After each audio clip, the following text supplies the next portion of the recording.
No, we're here with Martin Stürtzer, ambient musician, classically trained pianist. It's our honor to have you here on the show. Finally, after all these episodes, we have Martin here. So welcome to the show, thank Martin. you for coming on, my man. Thanks a lot for having me. So most people know you from your YouTube channel and your several projects you have out. Most of them are ambient, dub techno inspired, electronic music. So what I'm interested in is like, where did Martin Stürtzer begin his journey? You know, because we all see you as this front face, but I want to know where the journey started for you. You can go all the way back if you want to. Take us back. I think it makes sense to start with the electronic music part. I was born in a family of musicians. So my father and my mother are both musicians, and so it was very natural for me to also make music. And I think I like playing piano very early. I can't really remember any time where I didn't play piano. So I think I started as a little child, something. And then I think I was maybe 12 years old or so. Then I heard electronic music for the first time, and we had a TV station in Germany where they would broadcast large techno events. We had this thing called Mayday, which was a big techno event, and I just heard this music and saw all these lasers and flashing lights, and it was like music from an alien planet, because at this time I only listened to classical music. There was no like other music in our house than this, and this was totally, I think, life-changing experience for me. And from them I wanted to explore all these different genres. And of course, back in the days, we only had radio. There was no internet available. And I was listening to electronic music on the radio and also on the TV shows when it was available. So that was like the first idea of me remembering listening to electronic music. And at the same time, I also wanted to make this kind of music. And we had some electronic instruments in the house. It was not like real synthesizers, but my father, he had some keyboards and an Atari computer. And so I hooked up the keyboards to the Atari computer and tried to make some music that sounded like what I was listening at this time. Of course, it was very rudimentary and not at all any good. But I spent years fiddling around with this and trying to understand how this music was made. And and then later, I think my first own music that I recorded was early 2000s or so, I would say. I was still at school, but I had some synthesizers. I think Waldorf Microcue was one of my first synthesizers that I had. Later, the Virus A, and of course, software stuff like Absinthe, some Contact. Was there Contact already? I'm not sure. So there was like a rudimentary little setup that I had and at the time, and I started to record music. And then my first release, I had a lot of tracks on my homepage. I had my own homepage at this time, and I was just uploading MP3 files there with music that I made. And then there was a label contacting me in 2005, and they asked me to put out an album. And this was my first release with Phelios. So that was my What does first, it feel like at that point? Album reaches out and they're like, "Hey, let's do an album," because that's always the goal for people to do. And people do gigs, they keep trying. Then once they finally try to get that deal, right?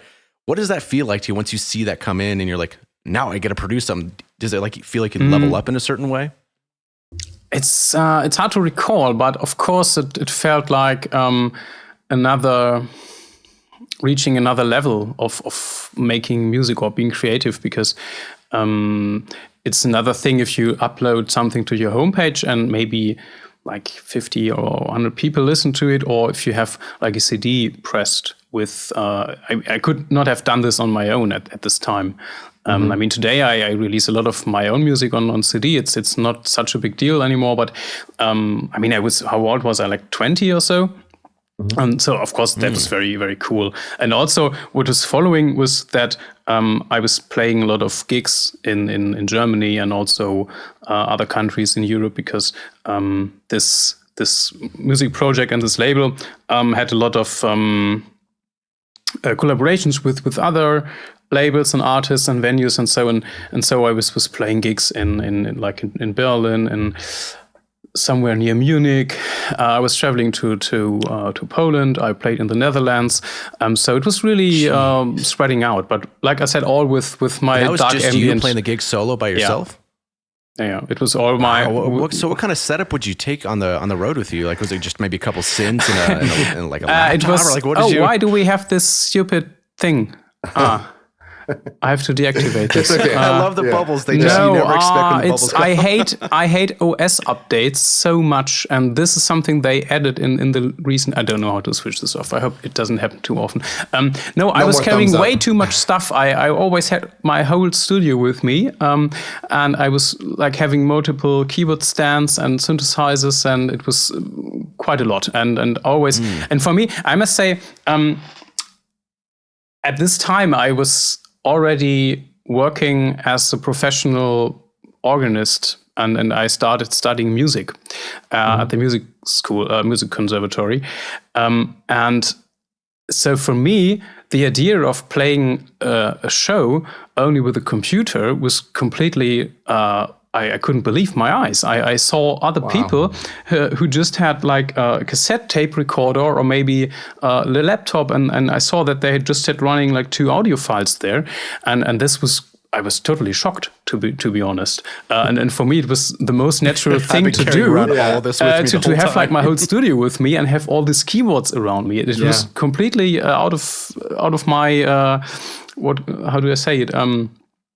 I couldn't believe it when I saw that people were just having like a computer and nothing more. So I had a lot of stuff with me, and but how does it lead from Felios to Martin Stürtzer was your question. I think I did this for a long time, and I also started to record music which was not completely in this dark ambient industrial theme, which was Felios, or still is, because Felios is this dark ambient tribal percussion, very dark kind of music, and I still at that time I started to record dub techno and other ambient music, and then I just had the idea to upload this to a YouTube channel, and then I had the idea to just release everything else under my real name, Martin Stürtzer. So that was just the laziness not to find a new project name for something. Yeah. Wow. And I think my first... yeah, that's the worst part. my first YouTube uploads, I think they are from 2009 or so. So the first ambient or dub techno tracks on this channel are from, I think, 2011 or so.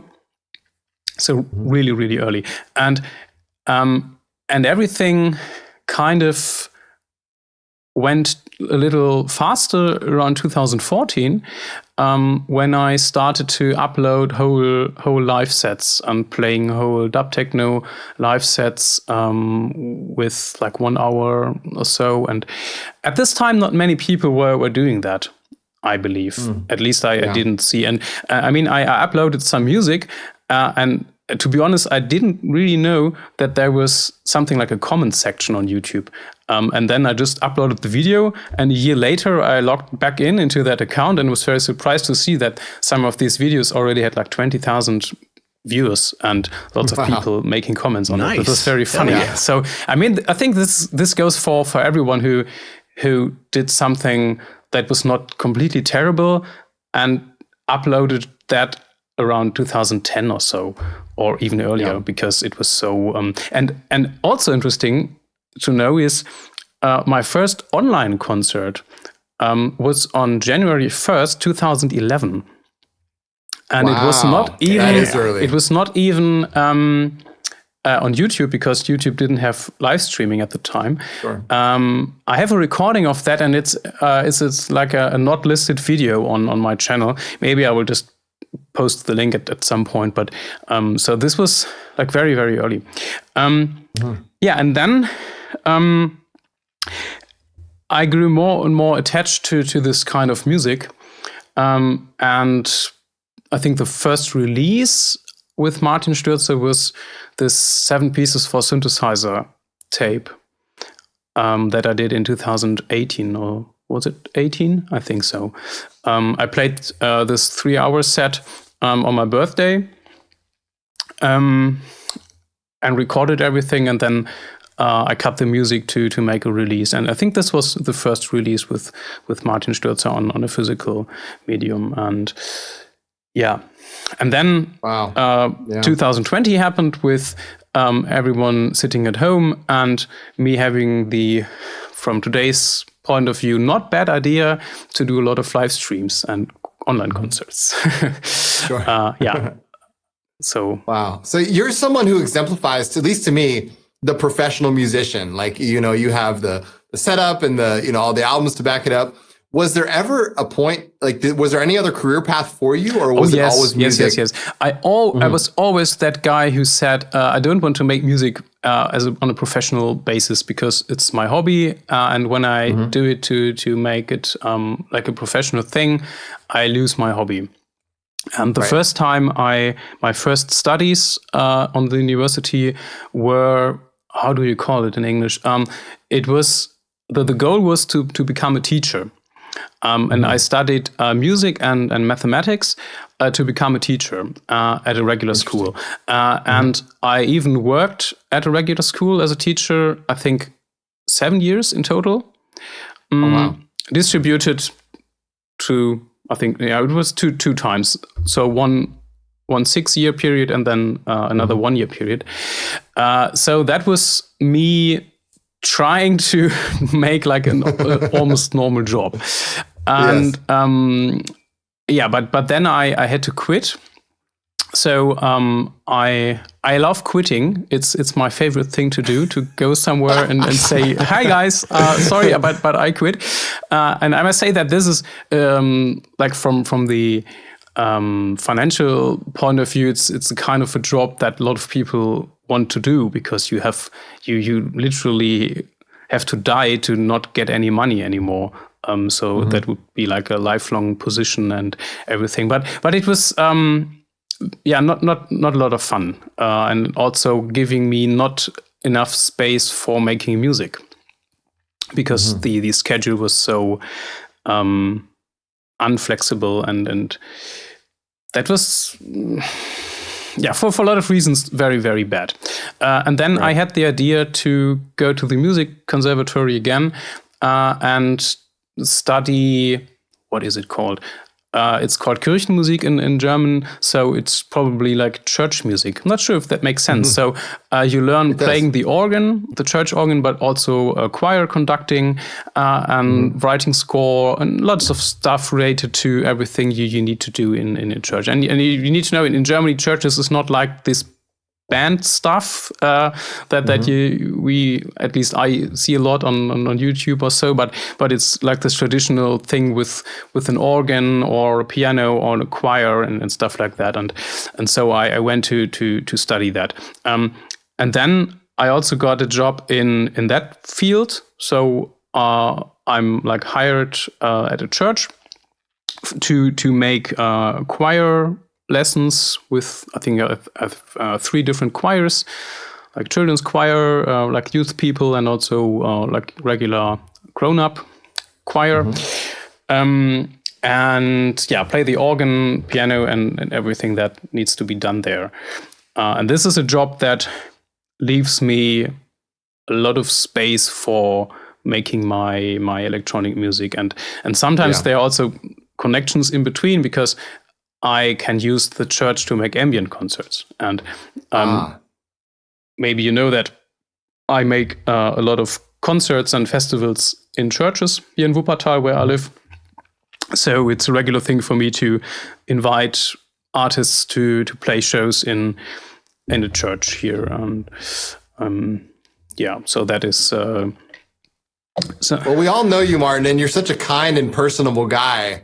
I'm wondering if anyone at the church that you work knows that this long-haired beard guy makes this dark ambient music. Yeah, they know. And he's up there, and then they know. Okay. Yeah, they're at the new place where I'm working since September. They are real fans. They also asked me to make a concert specifically at their church. Right.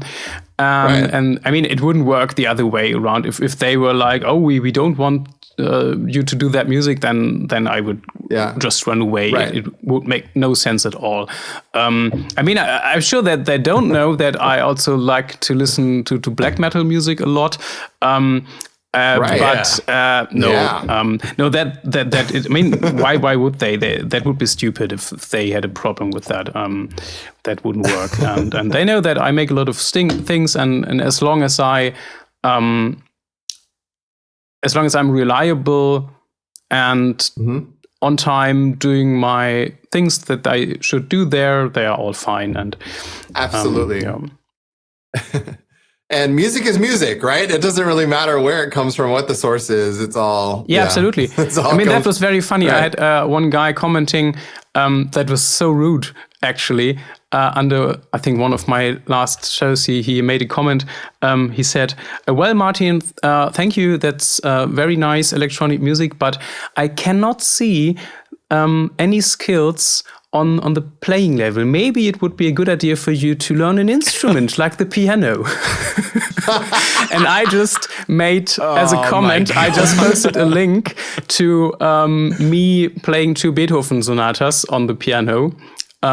Just for nice. Him, that was like the best boss move that I could ever possibly do. So, do you know who I am? It was. Do you know who I am? Yeah, I mean, but what I wanted to say is, you don't need to show like artistic skills all the time to make good music. This is the whole point for me of making to make ambient music. It's a whole different idea to make music than playing piano. When I usually my day starts with me playing piano a few hours, and I would say that in the first 5 minutes I have played more notes than on all of my ambient albums.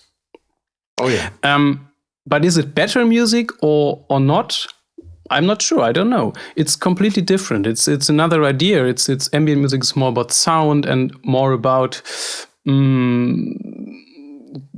giving the listener a certain mood or painting a picture or putting them into a completely different universe or something. And this is a whole different idea of making music than playing classical music on the piano or on the organ. So I'm very happy that I have this life where I can do very different things with music, and being on a very classical train and also being on that spaceship thing.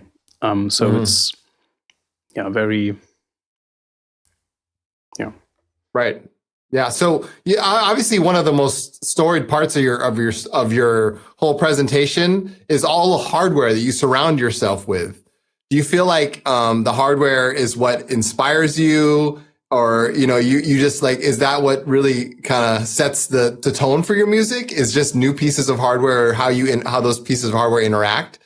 I'm not necessarily interested in getting new hardware. I think it was like over a year that I didn't get any new hardware. For me, this whole thing is like an organ, because when you have a church organ, you have different key layers, like keyboards. Right.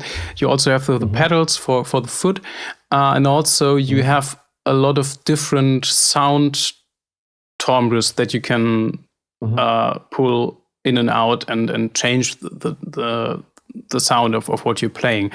And this is like the same idea. I have different instruments because they all do different things, and I know how I program them. I mean, usually all of the sounds I use are patches which I programmed on my own, and I know where they are stored. And so when I make music, I can reach out and adjust something and get the presets that I want, and so it feels like an extension of my body. And from the sound alone, from the sound point of view, I could make all of my music inside the computer. It would not be a problem from the sound point of view. I don't think that any of this hardware sounds better than what you could achieve with software. It's all about the workflow and me having an idea of a sound and then quickly reaching somewhere and being able to make the sound, because I know that this synthesizer does this and that one does that. And I remember me designing some sounds and think, that one would go well in between here. So this is the reason I use hardware synthesizers. And I would love to see a better connection in between hardware and software. There are a few... I mean, I don't want to talk too much about gear. It's very boring, but I got this. Neptune, you need to stand up. I got this machine yesterday. Yes. Oh, is that the Micro mini Freak? freak? The mini freak. Mini Freak. The bigger one. How do you like that one so far? Very, very well. I mean, I used this one quite a lot. Okay.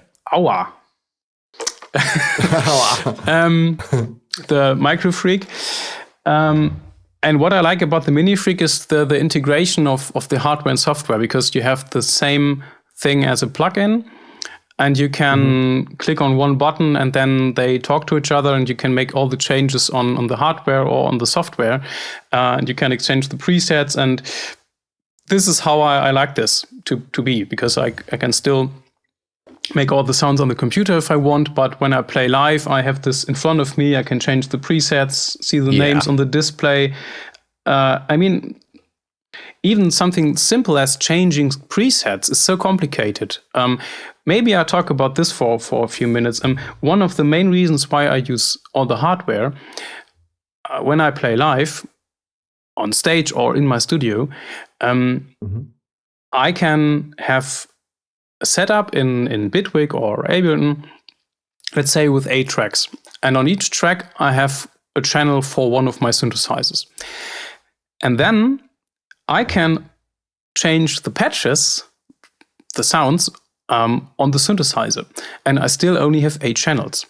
But if I want to play, let's say, a live set with Omnisphere, I would need to have 8 copies of Omnisphere running, because it's so inconvenient to change patches in that synthesizer. Right. You can, of course, do it with a mouse, but it usually, there's like audio dropouts, and it's a total mess. And if you have like 8 channels, 1 channel for each sound, the whole thing blows up, and you can't control it anymore. And when I play my live sets, especially if we're doing live, and I usually have only 8 channels, because this is what is displayed on my controller on one page.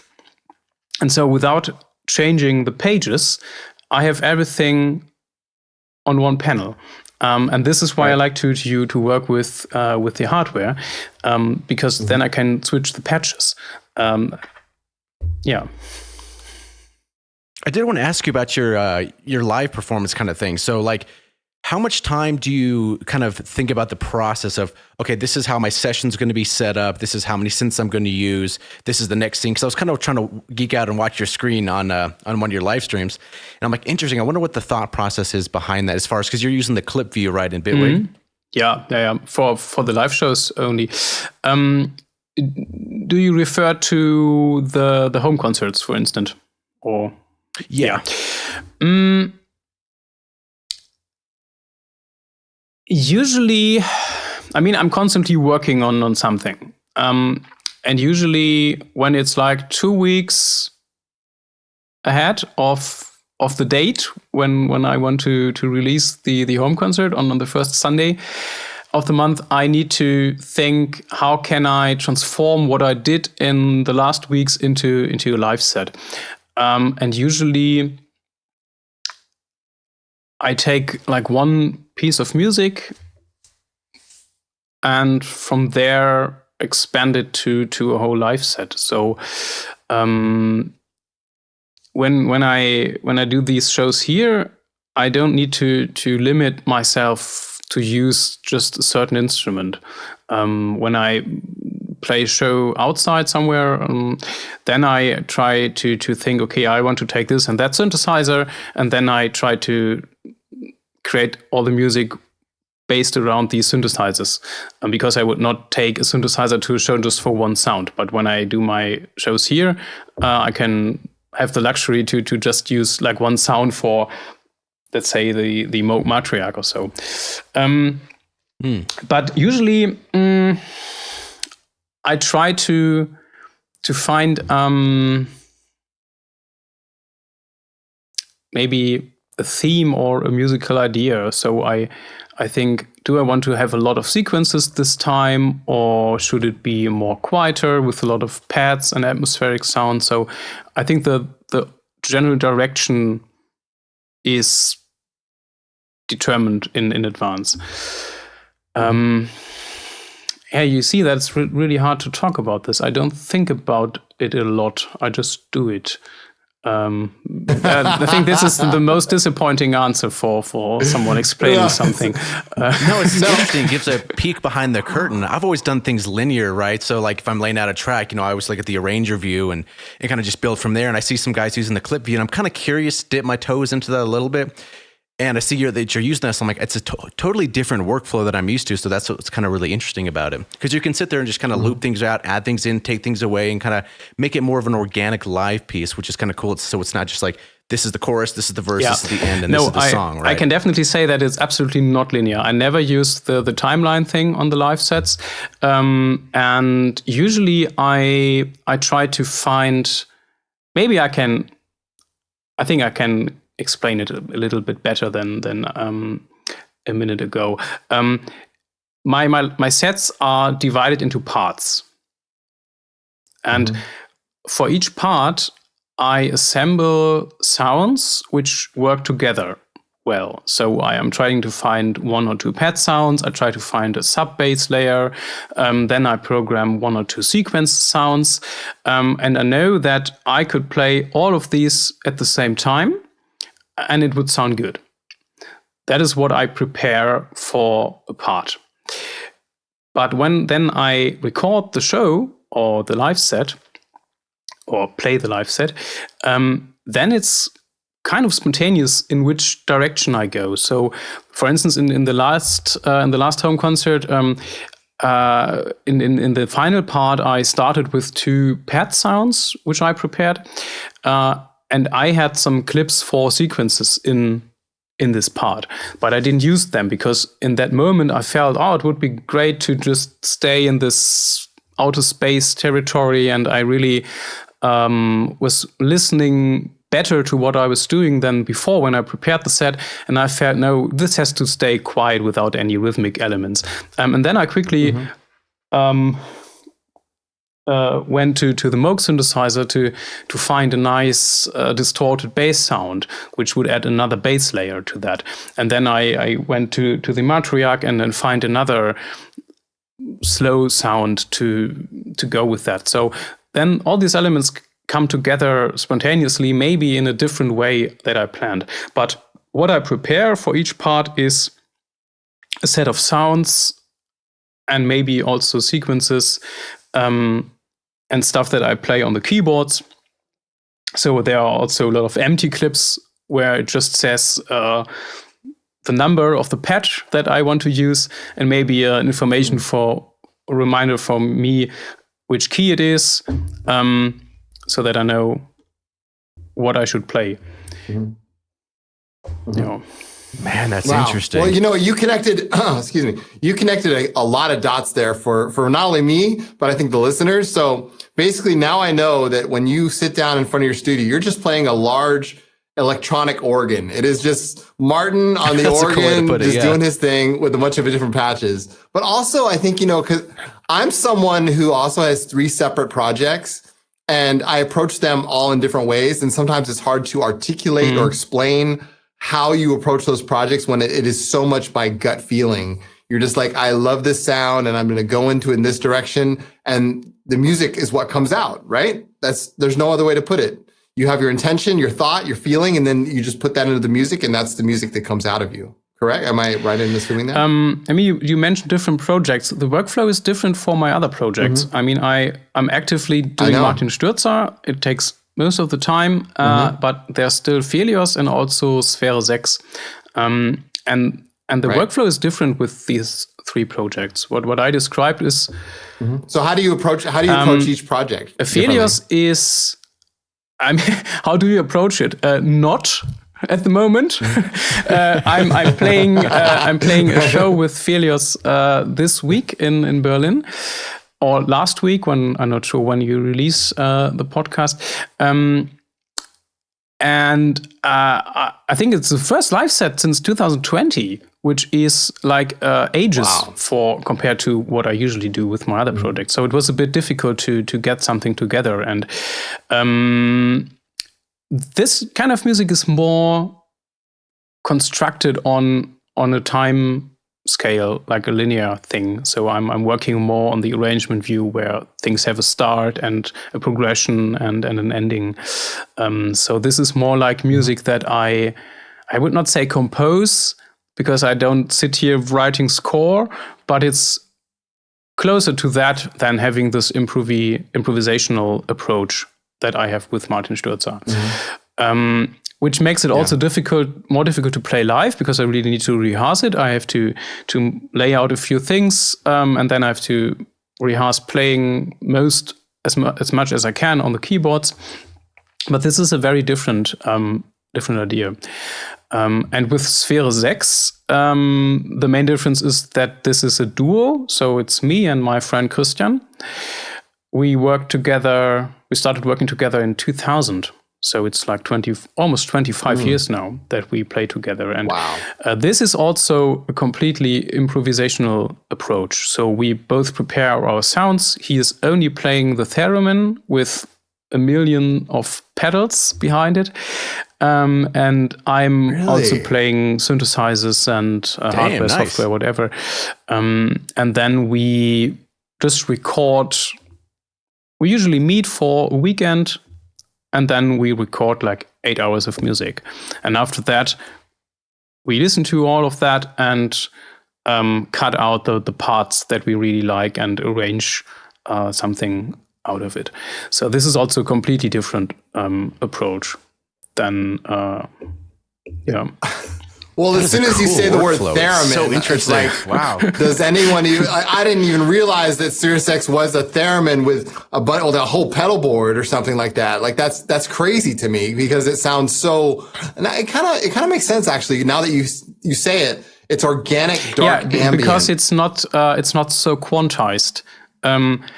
It's absolutely unquantized music. And I sometimes have to really listen to what he's doing and change the pitch or the tuning of some of my instruments to match what he plays, because he is not, it sounds a bit arrogant, but he does not hear if the pitch is correct or not. So I have to adjust to his pitch. And so we are often using music. We are playing music in very off keys. And when you listen to a lot of music, like in a playlist or something, and then listen to one of our tracks, it should usually be a bit off. And this is not because we do some esoteric, we play in 432 hertz stuff. It's just because the music comes literally out of the air. Because he is just playing the theremin with his hands, and there's no quantization at all. And this is the basis of our music. I mean, sometimes I'm starting, and then of course it's in key, and then I'm just he needs to adjust his playing to match this. But it's very, very unquantized music. It's never arranged in a grid or never arranged in.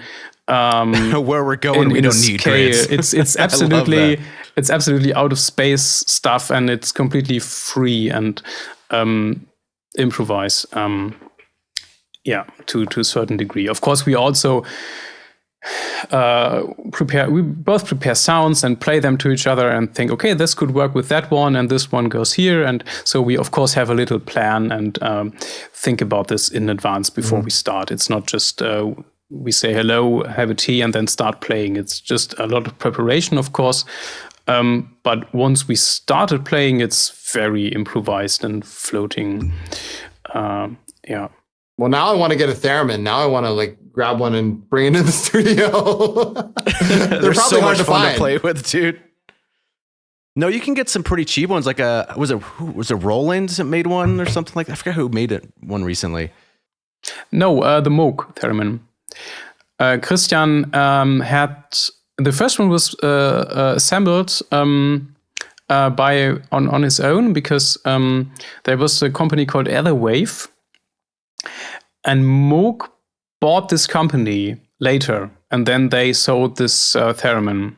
But he had like the very, very old version. And then he got this Moog S1gns Theramin, this anniversary model, which is, I think, ridiculously expensive today.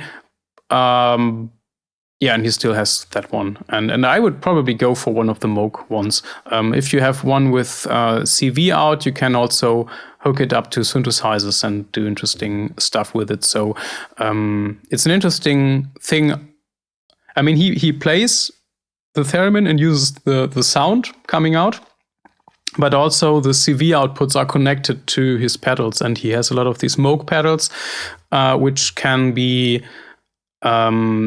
set to react to incoming control voltage, and there he can like do different things at the same time. And yeah, that's so interesting. Oh my gosh! Wow.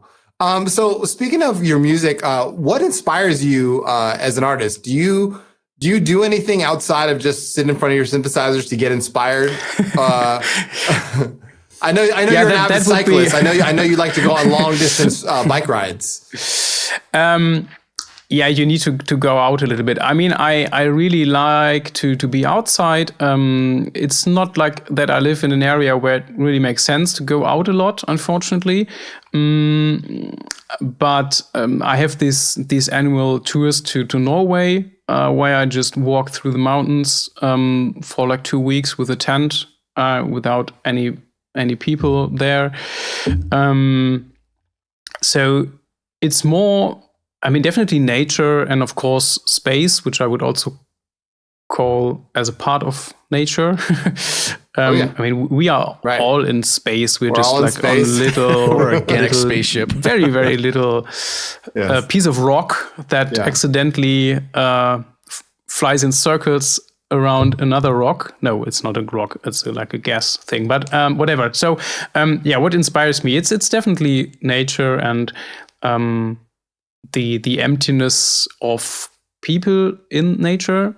So like giant landscapes with giant mountains or glaciers, or also just no mountains, just like, what is it called? With a little grass stuff. And prairie. Yeah. Also possible, and also space. So it's not very related to certain topics or stories. I mean, I read books just for relaxation, like sci-fi stuff. If you pay close attention to the titles of my albums, you can reconstruct which novel I read at which point. Oh, okay. So I mean, the Farcaster technology, for instance, is from a sci-fi novel, and also this I'm not sure what's the English title. It's like this tri-solar thing with the 3 suns. It's also from a novel. So there are a lot of influences there, but it's not really that I sit there and read something and then get an idea to make music. I think the music kind of comes together on its own terms. Yeah. It's sometimes difficult to explain. Yeah, no, absolutely. But it's really, I mean, inspiration is sometimes from listening to other music. When I listen to other artists, or even classical music, then I have some ideas. That doesn't not mean that I try to do the same music, but maybe there is an idea how to construct music or how to make a certain development in a piece of music that I can transform for my own music. These things can happen, of course. Yes. So what do you think the future of Martin Stürtzer is? Are you going to keep? Yeah, you're going to keep going on what you're going on, or you have something big planned in the future? What's going on? I have no plans for changing anything. No, I am a person who likes a lot if things don't change too much. So my plan is to continue making music in the way that I did in the last years. There were a lot of changes for the whole workflow and the way I make my music and release my music when COVID started in early 2020. This changed a lot of things for me, and I must say, of course, in a good way, because it became really successful. I must say it became more like a full-time job. It's more like 1.5 full-time jobs to make all the music and do all the promotion stuff and create the videos and the artworks and ship out all the CDs and everything. It's a lot of work, but it really pays off. And it also, and that's the most important thing, it's really, really a lot of fun to do. And I hope that I will keep getting new ideas. I mean, it's so ridiculous that I'm always afraid that I don't have new ideas. And this is maybe a bit ridiculous because I make like an 1 hour of music each month, which could easily be released on an album. And I still am afraid that I will not find like 6 good tracks for CD release. And then I have like, on the other hand, I have these like hours of music, which are unreleased. And so it's a kind of strange. I can totally relate to that feeling. You know, it's almost like you don't know when the well is going to run dry, right? You're always like worried that, maybe I can't recreate the magic one more time or do it again. Every time I approach my albums, I'm like, oh gosh, here we go again. Am I going to be able to do it? You know, and somehow I always pull through. Yeah. I mean, it's right now I still have the urge and I feel a very strong need to make this particular kind of music. So one question I've been really curious about you is when you're starting to write something, what is your go-to software synth? Because I watched your stream the other day that you did about pigments, and I was like, I have to watch this, right? I love that synthesizer so much. And is there a certain one that you kind of reach for first if you're doing something? Yeah, at the moment it's pigments because it's so flexible, and I can do a lot of different things with it that are not within this classical analog subtractive synthesis territory. I love to work with the FM and wave shaping and ring modulation capabilities, and a lot of my sounds which I create at the moment are just wavetables going into these different wave shapers, and that is something that I could not do with any of my hardware synthesizers, so I really like that. But also I really love the UHE stuff. Basically Repro 5 and Repro 1, fantastic synthesizers, and also Zebra. Yes, Zebra is such a ridiculous synthesizer. You can do just everything with that synthesizer. It looks completely awful, has a terrible user interface, but it's such a powerful synthesizer. You can just literally do everything with it. And even with the Dark Zebra version, you have also the good sounding filters from Diva inside of Zebra, and it's so crazy. And I was working a lot with the Zebra 3 beta, which came out a few weeks ago. And I think in the last live set, the Home Concert 60, a lot of pad sounds and also bass sounds were from Zebra 3. I'm really looking forward to seeing that synthesizer coming out. So I would say favorite software synthesizers probably Pigments and the UHE stuff.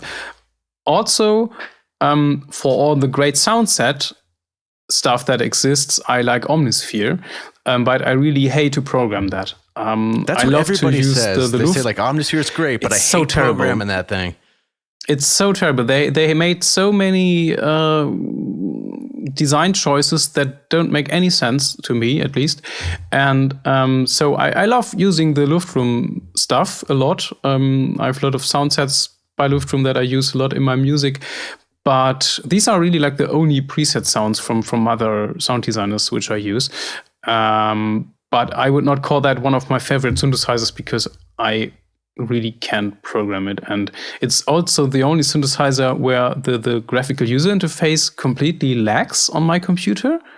I don't know why. I mean, I can create like 3D animation stuff for my videos on my computer without problems. But if I want to change an envelope in Omnisphere, it goes like doop, doop, doop, doop, doop.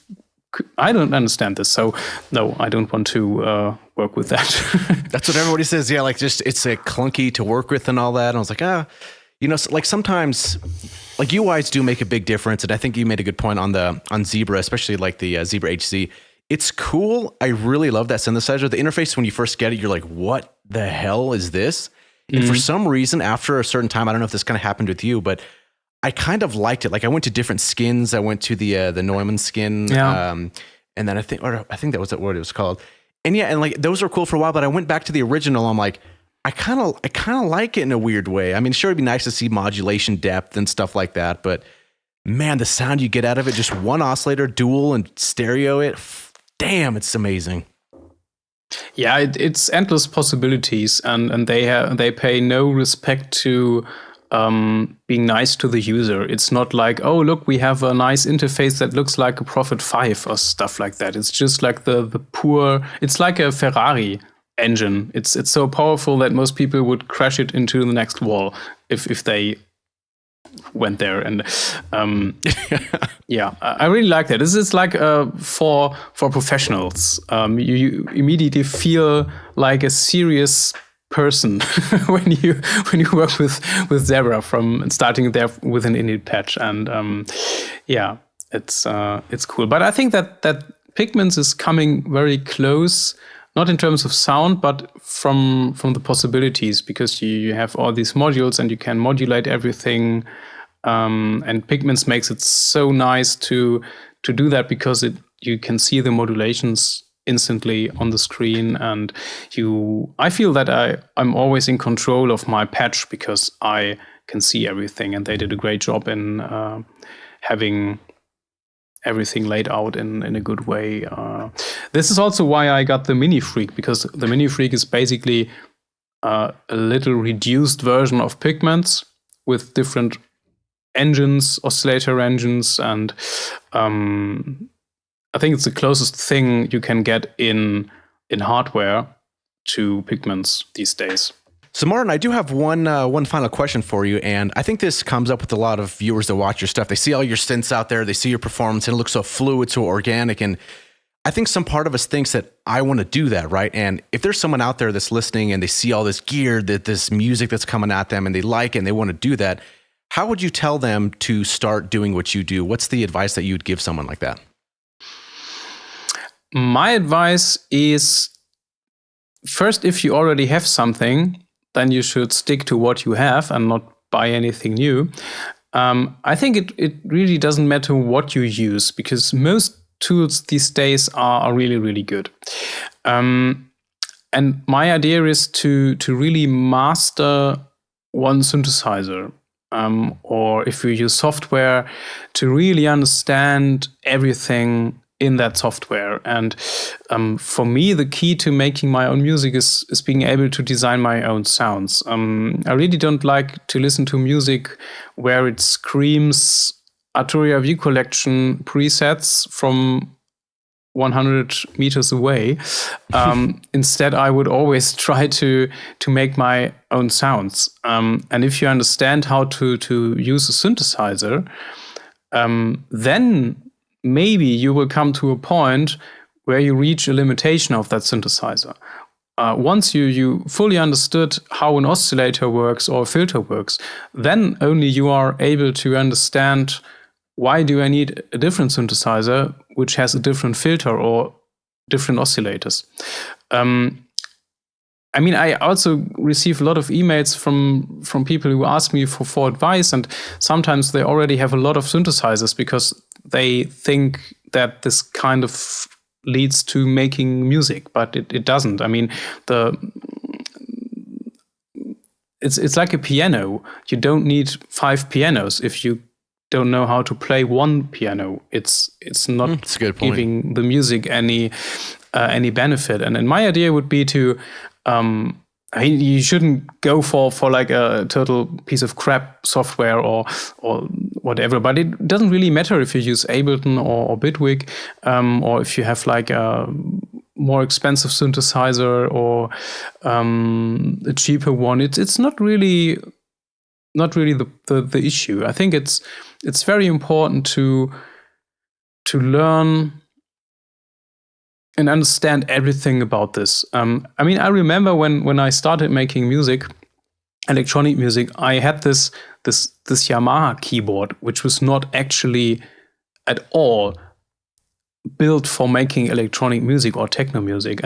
But I was having the Atari computer, and I was slowly understanding how MIDI works. And that you have 16 channels, and that on each channel you can have a different instrument. And then I noticed that there was program changes, and that I could, on each MIDI channel, with the program change, find a different sound on that keyboard. And so I was able to make a full arrangement of a piece of music only with this Yamaha keyboard. And I really squeezed everything out of that. And later, when I was at school, it took me a long time to get the money together for Virus A.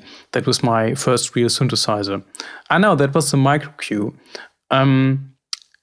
Yeah, but what I want to say is, I worked with the Virus for, I think, 2 or 3 years until I got another synthesizer, and I could say that I really squeezed out everything out of the Virus. And then I noticed, okay, I also want to have some choir sounds or sampled drum instruments. And then I got a Korg Triton, which is a PCM-based sample ROM synthesizer. And then I had this synthesizer for 3 years or something. And then I made a lot of music only with the Virus and the Triton. And yeah, and this is, I think, an important idea if you want to make music. And today it's so easy. I mean, I had to read manuals. When I had a manual, there was also synthesizers with no manual, and then I had no idea how to use them. And today you can easily find tutorials online, on Chris' page or on my page or any other guy who does some sound design tutorials. Or there are a lot of good videos where they explain how to use Bitwig or Ableton. And I would not advise to get a certain piece of gear. Of course, there are things that I like more than others, but it does not mean that they are better or worse. It's just my personal taste. And I like to make music with the tools which I use, but it doesn't mean that these are the best tools to make music. Right. We even talked about that in one of the episodes, like what's the best synth out there, right? And a lot of it comes down to like, what job are you doing with it? How do you feel in it? Because I think if you feel uncomfortable in a synth and it's kind of the wrong job, like you wouldn't sample something with Diva because it can't even do that. You know what I mean? Like you have to find the right synth for the right job. For me, the best synthesizer is the synthesizer which is the closest way from an idea that I have to the actual sound. That's a good point right there. Yep. And you need to find out which tools do that for you. And if this tool for you is a library with 30,000 preset sounds, and you find a good way to find the needle in the haystack with that sound that you want to have, then it's good. for me, it wouldn't work. I would forget the idea that I have when I browse through all these preset sounds. So this is why I need to learn a synthesizer, and I want to have short way from my idea to the sound. And there are synthesizers which help you doing that a lot because they have a good user interface, and you don't need to think about limitations a lot. So this is what I like, and so where I would say this is a good synthesizer. Of course, there are some objective things about what is a good synthesizer. I think I could easily tell what a bad synthesizer is.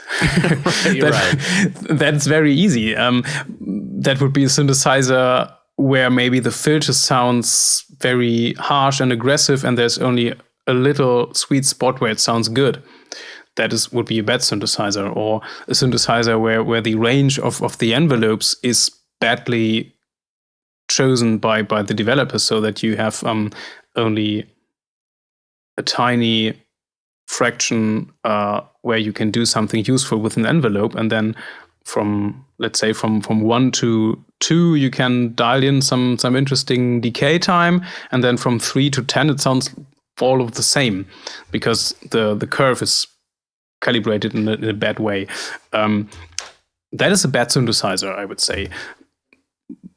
But what a good synthesizer is, it's very subjective, I would say. Yeah, because so many of them are so good nowadays. And there was this challenge I saw years ago, and it was making an entire song with just one synthesizer. You could use as many instances as you want. That's fine, but it has to be only that synth, right? So you have to synthesize all your kicks, your snares, your hats, your basses, leads, pads, whatever it is that you want to put into it. And I was like, oh man, this sounds interesting. Let me give this a shot. And then I did it, and at first it feels so restrictive, right? Because this is the only piece of gear that you can use. But it turned out to be one of my favorite songs I've done before. I'm like, this is a lot of fun. I learned so much about the synth, learned all the different little nuances about it, and it was a really good exercise, right? So I think that's a good thing for someone to do. You know, if you have a synth, a favorite one, pick it and do an entire track with just that one. I did a few of these one synthesizer only sessions on my channel. I think there was one home concert where I used only the Micro Freak, and all the sounds were going into looping devices so that I could create a whole ambient live set just with one synthesizer. And I think I did the same thing with the OB6 and also with the Oberheim Expander. It's a very good idea to do that and to find out all the nuances of the synthesizer and find out what it's capable of doing. And and I mean, we reached a point. I mean, I'm probably the last generation of musicians who started making music where software synthesizers didn't exist. And today we are at a point where I think the development will only progress in a direction where it's about interesting ideas or new design choices. We will not see another revolution of the development like let's say Diva was, or the first analog modeling synthesizers, which really sounded so good that you could not only from the listening point of view distinguish the hardware from the software. I mean, we reached that point, so maybe the next step is that the first software synthesizers are going to become vintage, and then people are going to start using those with aliasing in them and all that. I mean, that of course. I mean, the virus doesn't compete at all to any of the modern synthesizers and software synthesizers. It has, like you said, aliasing, and but it still has a very unique sound. And but the problem with vintage software is that it would not install. I was talking about my Phelios live set. For instance, I used Absent a lot because that was one of my first software synthesizers, and I had Absent on all the tracks, and it just wouldn't install on any of my computers anymore. And it's so sad that they are not taking care of these instruments, and it's just like abandoned and load it up on there. And clock but even there, to it.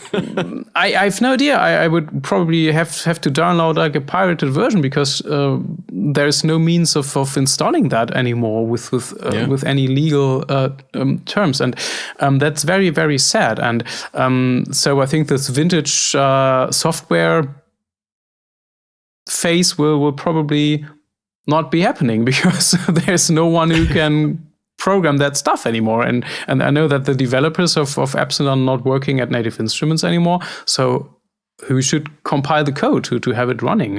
Someone's going to find some old computer in their basement or something and they dust it off. They bring it up to their studio and just have it to run old software synthesizers, then spit the audio out, bring it in. So it's going to almost be like an analog thing again, right? You're sending your audio out back into your DAW, and we've come full circle. That sounds like we should not give that away.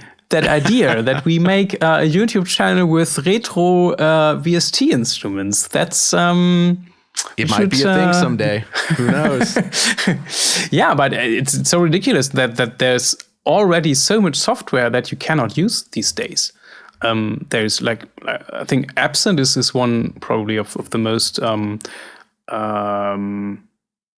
well-known examples. But there are also synthesizers which only work on Windows and not on the current Mac computers right now. Is it Dune? No, Dune is still working.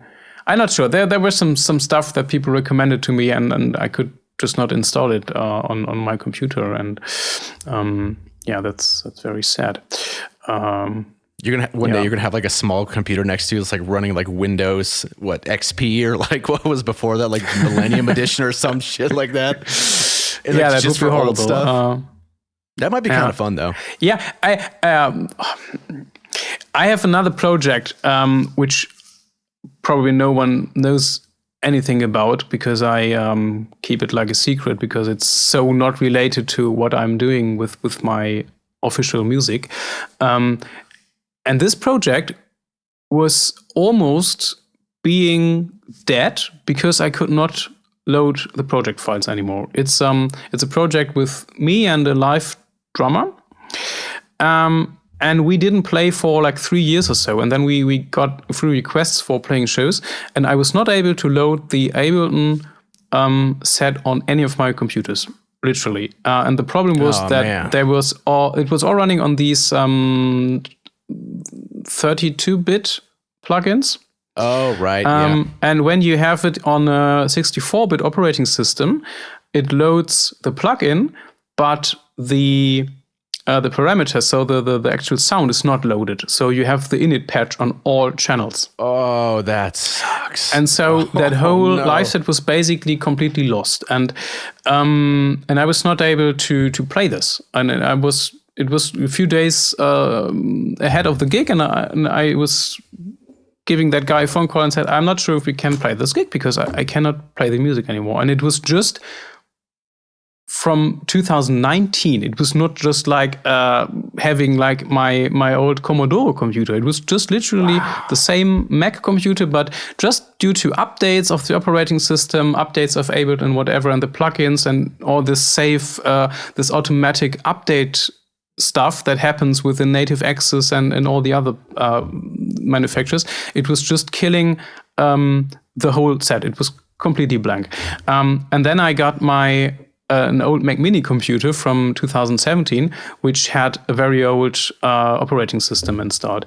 And then I was luckily able to install all old versions of that.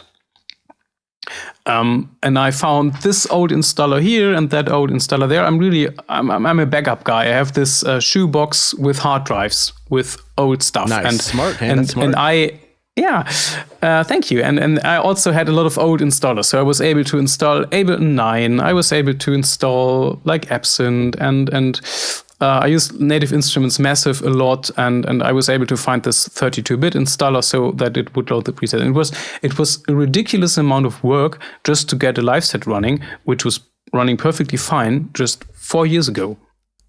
Wow, it's so crazy how fast that changes. Yeah. And there were really there were like two revolutions, I would say. That the first one was going from 32-bit to 64, which kicked out a lot of old stuff from working.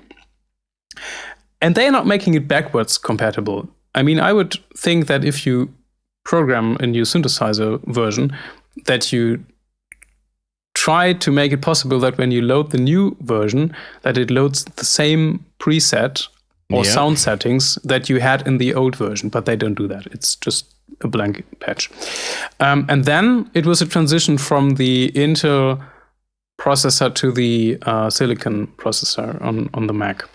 So these were like two big changes that happened just in the last 5 years or so. And that made it very difficult for loading old projects. And also with my Felios live set for the set today, I needed to start completely from an empty patch, from an empty project, and build everything from scratch, because nothing would load from the old project file. So yeah, that does scare me. All the work that goes into programming, and especially for the stuff that you do, you have a patch and you're playing it organically live. So it's not like, oh, we can just bounce this down to audio, right? Like you need that patch the patch is an instrument itself. It's not just the recording. Yeah. So like that's scary. Yeah, that was a lot of work. And I really hate this part of making music and making electronic music in particular, that you need to spend so much time of just maintaining everything and checking again, is this live set still working? Does this sound work? Does that synthesizer load? Yeah, it's really bad. So maybe if I was not making all that internet YouTube stuff, I would probably cancel my internet service and just have my computer as it is now, because it's now working. I have all the plugins that I need. It's nice. It works. And yeah, it's really bad. And as long as you got pigments, you'll be all right. That's what I said. I love that thing, dude. It's I was even considering switching back to Windows, because 10 years ago or 20 years ago, I think I switched to Apple 2006 from Windows to Mac. And the reason to do that at this time was that Apple did not change anything in their operating system. They just had their operating system, and Windows was throwing out new versions every year. And it was a complete mess. And today it's the other way around. There are literally no Windows updates that do anything apart from like some graphic stuff. But with each Mac OS update, you have to check for weeks or months for each manufacturer to approve the upgrade. And usually I wait for like almost a year, and then when I update, it just takes another week, and then Apple announces the next major version update, and then the whole thing starts over again. Yeah. And I think they are. And sometimes you can't go back operating systems. Like I lost my copy of Pro Tools because I updated my MacBook. I'm like, well, that sucks. Congratulations. I mean, I think they officially stated that they are making major OS updates every year. And I don't care for any of the features. I don't need some blinky stuff on my screen just because I do something or whatever. Exactly. I mean, I think we had these bubbles going up today. I still no idea how to switch this off. And it's... I think I sound like a very old man who just wants to have his old computer back. But no, I get it. I'm the same way. It's like I need my DAW and my synths, and I'm good. I don't need anything else. Like just get out of my way. I don't want updates. I'm fine. If it works, it works. Leave it alone. Yeah. It's very, very strange, but yeah.